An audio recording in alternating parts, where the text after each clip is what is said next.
I've always felt there was an audience here because even if the language is a bit difficult for them, because I use a very antiquated literary sort of language, they get the sense of the story and they like being told stories. I mean, you know, the Germanic has a very strong tradition in storytelling, as do the Italians and the Greeks, where I'm also, you know, still welcomed. So I think that's what they like about the music, even if they don't understand the very subtleties of the language sometimes.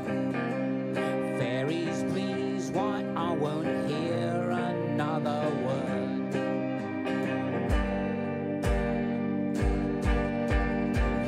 There is a play and there's pretend,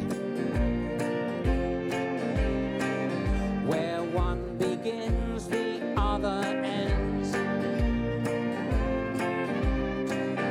It is not done to deceive those who only ask that we believe. I grew up really with the end of glam rock, and by the time punk came along, you couldn't play an acoustic guitar, you know, otherwise you'd be lynched in public.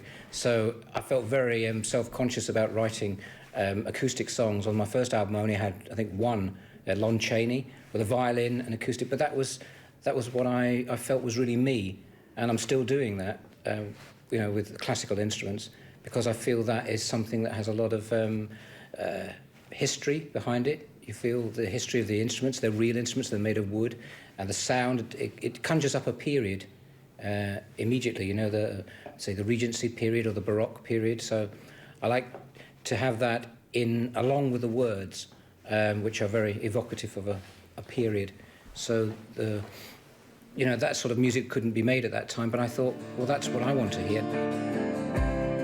And we sailed into the wide yielding blue, while far below, receding from view, Wyndham Hill, and all that we knew.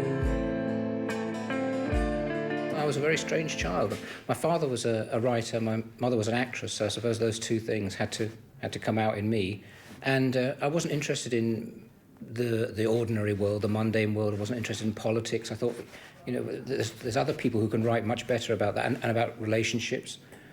What new is there to be said about these things? And I was just completely fascinated with particularly American horror comics at the time. And the imagery was so strong. They were usually set in Victorian periods anyway, which particularly appealed to me. And with the colours, it was a whole world that I wanted to. Well, it wasn't a very attractive world in a way, and yet it was. I was fascinated with what became Gothic. You know, the Goths. This is back in the 70s, before Goth came around. He lies accursed in his bed, the wretched sleep of the undead, the slow parade of faded friends, the long dark sleep that never ends. Nosferatu.